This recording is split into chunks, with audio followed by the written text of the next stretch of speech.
Nima uchun jang qiladi degan vaqtida birinchi sebep siyasi üstünlük. Yani men siyasi chetdan üstünlük ko'rilgandan keyin sizlar menga biat qilsizlar. Mayli qaysi shaklda bo'lsin. Meni gapimga kirsizlar. Men qo'ygan o qoidalarga sizlar bosh egishga majbur qilsizlar. Bu bir. İkincisi iqtisod manfaatlari. Ticari manfaatları. Men qo'limdagi kuch bilan seni qo'rqitib turib, uni alalayman. Yani iqtisodiy manfaat meselesi var. Onundan başka kültür ve dini meseleler var. Bu hakkındaki uruş canını hem İslam tarihinde mi köydük hem Hristiyan tarihinde mi köydük. Yani mezhep ne de, tarikat ne de can kılan ahvallar var. Yani medeniyetin okuşmazlıktan tüpeyli kılan canlar var.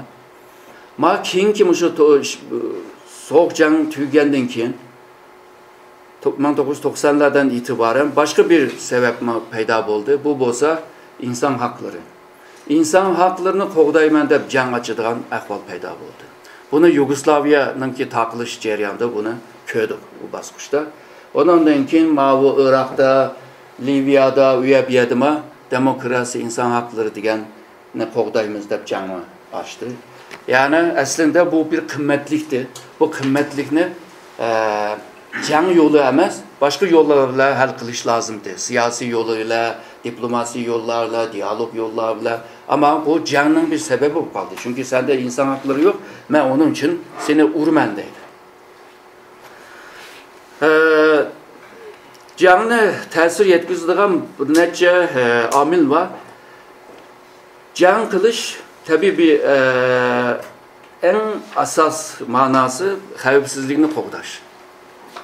Şununla xavfsizlikning qo'g'danishi jangni, yani erminimi kuchlantiradi. Çünkü muhim bir muhitda ishlab chiqargan kuchlar kuchlandi. Teknoloji taraqqiy qildi. Bu maddi kuch bilan, texnologiya kuch bilan ermini texmi kuchlantiradi. Ermi bu muhitni qo'g'dag'achqa bu muhitda texmi ishlab chiqaradi. Bu bir-birisiyle maske eken bir ahval. Ondan keyin bu ermi bilan iqtisod. İqtisod olmasa ermini bakamaysan. Yani ermi bo'lmasa iqtisodning taraqqiyoti uchun muhit qo'g'dayamaysan. Bu ikisi bir-birisiyle bog'liq. Ama jang boshlab ketgan vaqtida ermininki iqtisodiy, yani mushu devletning iqtisodiga bog'liq. Şununla bu Paul Kennedy'nin deginidek çoğun güçlerinin yükselişi ve çöküşü degan bir kitabı var. Belki okudunlamaz. Yaman kıyım bir kitap, 800 betlik bir kitap.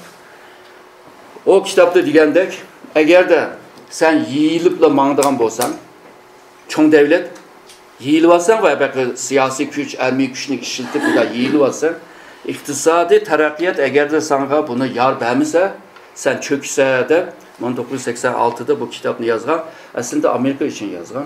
Ama 90'ın ahırı, 91 boyunca Sovyetler İttifakı'nın aşı kitapta yazgan teklif oldu.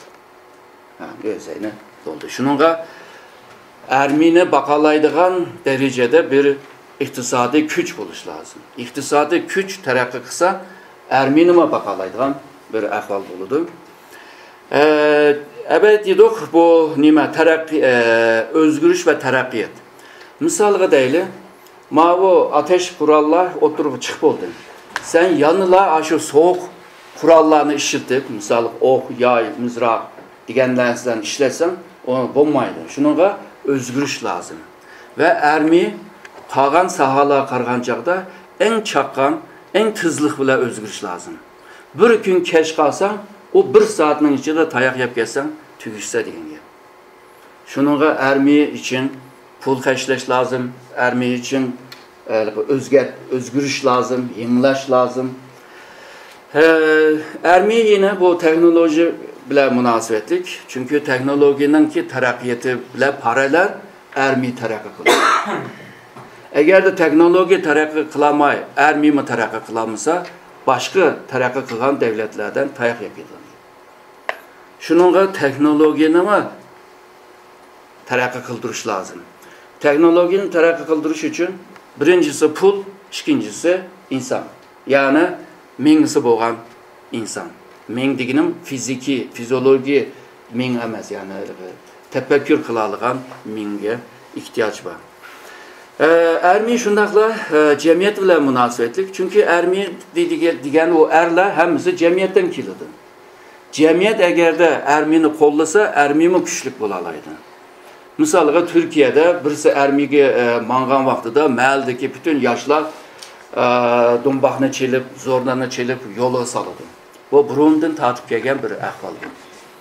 Agarda birisi ermi ketadi, hech kimning chattig'ida yo'q, u yolg'iz ketib, yolg'iz kelsa, atugin deydi, bu nima deb bu ermiga borman. Jang ichilib qolsa deb o'ladigan ish bor. Ya tuzrak maosh bermasa, buningki nima foydasi bor deydi. Ama sen agarda ermini texmi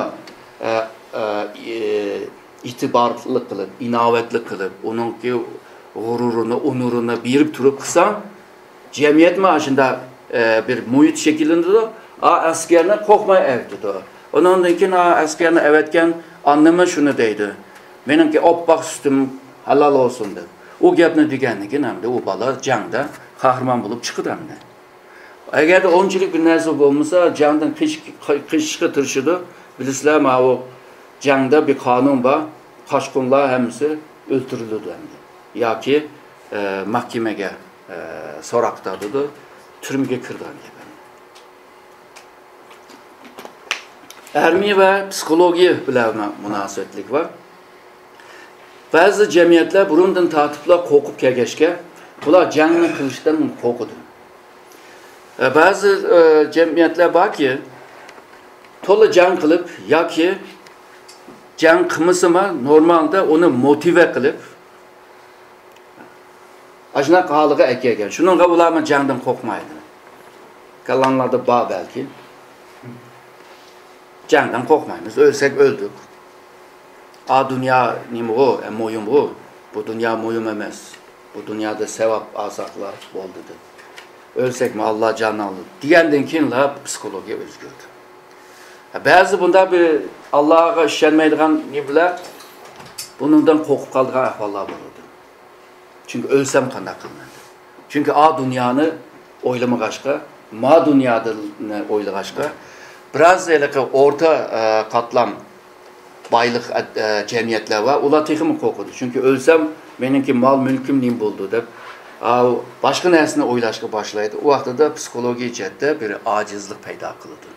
Undaqda Uyg'ur jamiyatini qanday motive qilish degan bir masala bor bu yerda. Shunday qo'ying. Bu jang ve ermi ile munosabatli yana bir qancha meseleler var. Misalga jangni to'xtatadi deydigan bir nazariya var. Fakat bunu hiç ko'ramadik. Jangning aksida jangning aksida jangni ko'rdik. Misalga bu ataqli bir askeri mutaxassis var. Haber Wells degan bir adam. O 1914'te mushu nima Birinchi Dunyo urushi boshlagan vaqtida shunda degan, Mao jang, Birinchi Dunyo urushi jang, bütün jangni to'xtatadi. Tugaydi mushunlar, jang tugaydi. Ama İkinci Dünya Uruşu akısıdırla egişlik geldi. Bombaganlığı otturu çıktı. Ondan ki Amerika'nın prezidenti Wilson diyen bir adam var. Bu mu deydi, ben sizlerge vədi vermem ki Birinci Dünya Uruşu bütün canımı tüyüdüdü deydi. O vergen vədimi bulmadı. Şununla canı toxtudu diyen gap biraz kıyın. Bizden ata-babamızın degende kan bilan yurilmaydi deganga o'xshaydi. Ajna bir ahvol bor. Bunga diqqat qilish lozim. Ular liberalist tushuncha bo'lg'achqa ashna davlatini. Yani bir mesele bor. Demokrat devletler, demokrasi devletler bir-birisi bilan urushmaydi deydi, jang qilmaydi deydi. Bunun jang qilishning ehtimoli bor, yo'q emas yani. Chunki abay dedik, jang qilish devletning, millatning manfaatini qo'g'dash. Bunun siyosiy, iqtisodiy, jamiyat nurg'un manfaatlarni qo'g'dashninki bir vositasi bo'lg'achqa jang yana bo'ladi. Faqat demokrasi devletlarning orasida jang oz bo'ladi. Bunun nurg'un sabablari bor. Birisi bu jang qilish uchun boshda siyosiylar qaror berish lozim. Ondan keyin armiyadan so'rash lozim, jang qila olamizmi, qila olmaymizmi? Ondan keyin bizning iqtisodlar, jamiyatning psixologiya hamma nima tayyormi emasmi?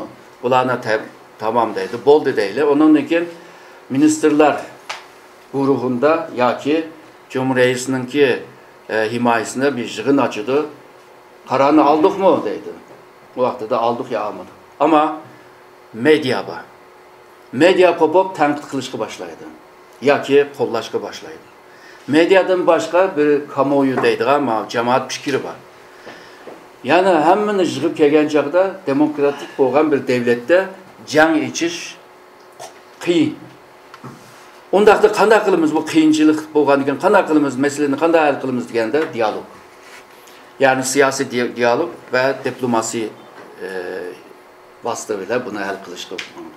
Ama diktatör devletler bir vaz en baştaki adam buyruq bergəşkə jang dərhal başlap gidiyor. Bazen yaxşı oylanmay jang içib qilib özünü yoxtu qoyduğan əhvallar oldu. Buna yaxındakı 10 yılın içində nurgun janglar oldu.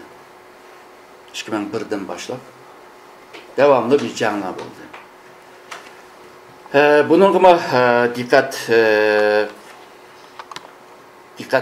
dikkat atılgan bir mesele.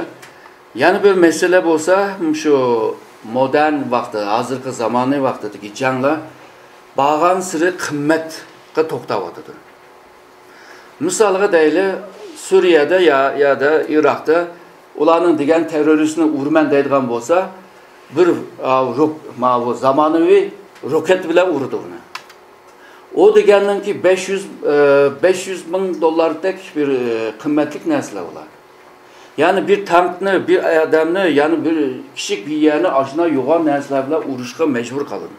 O uruş ceryanında deki Suni Emra'daki takip kılışındaki GPS sistem bile, yerdeki radar sistemler bile, hemmisi bile maslaşıp kılıdığan neyse, onun ağ maşınla işligendeki onun masrafını, pulunu hesap kılmadık.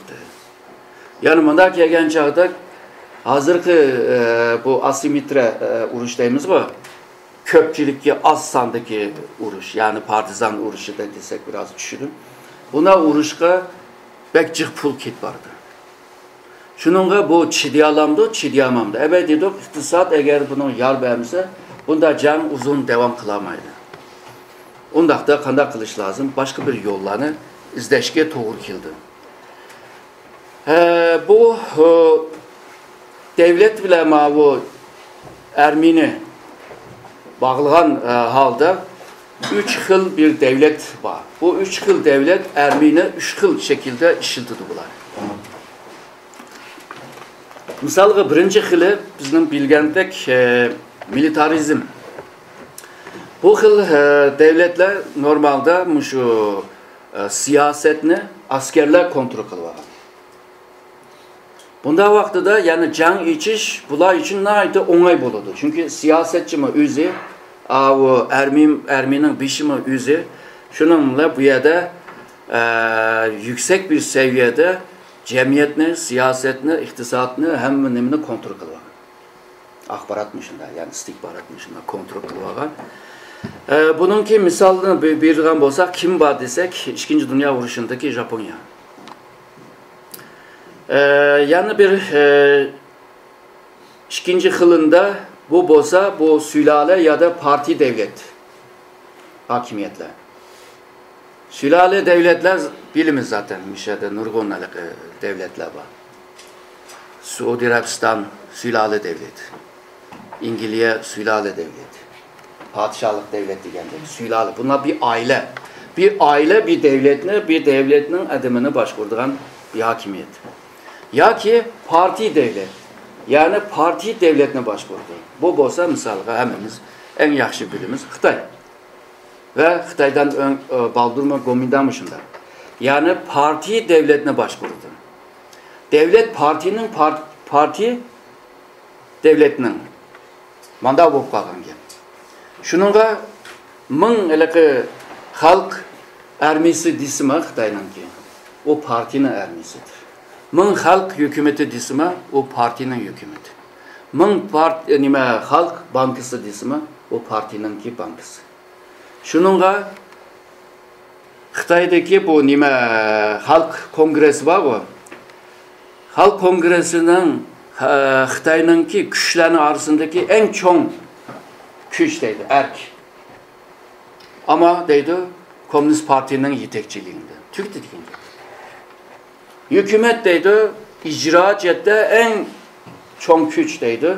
Ama partinin yetekçiliğinde deydi.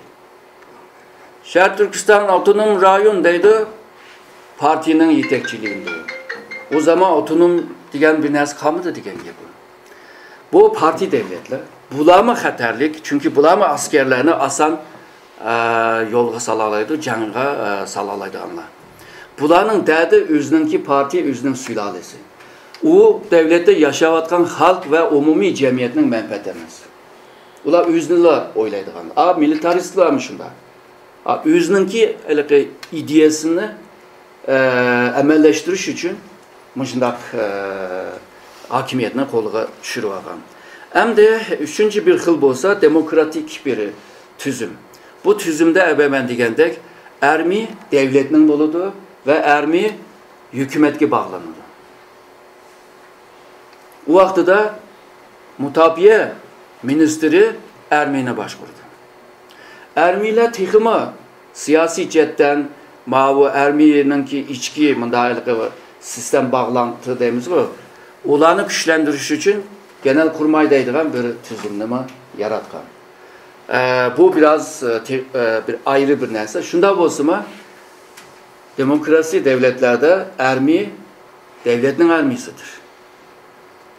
Və şundaqla xalqının ərmisi oldu. Xitay min devletinin ki, xalqının ki ərmisi dismi, xalqının ərmisi əməsi. Partinin yetekçiliğinde deydi. Hazır deydi, bütün ərmi Xi Jinping merkezlik bir siyasi hakimiyetke pekindu deydi. O vaxtı da partinin məməsdə hazır, Xi Jinping'in ərmisi tek o qaldı hazır. Xitay'nın ki qiyinçilik olan bir yerini bir misal kılıp anlatıp verək. Bu Wenzhou'da bir yer təvirdi, isimladı bu. Bu yerde en başta bir vagan baş minister Wen Jiabao. Wen Jiabao karısa bunu kutkuzuduğu adamda cık yok. Az adam ki şu hemen seferber kıttı, yani yetmekti. Şunun deydi bu ərmini çakraylıya da o baş minister. Şuna mı? Kolu astıda nimba Müdafiə Ministri var. Buyruk düşürüyordu, Müdafiə Ministri deydi, benimki hukukum yok deydi. Neymiş ki hukuk yok deyse, bütün hukukunu Merkezi Askeri Komitesi ilib aldı deydi. Şununla uyadım buyruk kəmisə, baş ministri diyen kişimi ərmini çağıramaydı kendi. Yani kancılık merkezleşken, kancılık Xi Jinping'e merkezleşkenini görürüz. Bunda hakimiyetlerinin yaradıdığan ziyan ve tarihten qaraydığan bolsaq yaman çoğ. Çünkü bula halqanca bir işlerini kılalaydı. Sizler bek çıdap anlap tudunlar, sabırlık bile. Benimki sözüm işe de toxtaydı.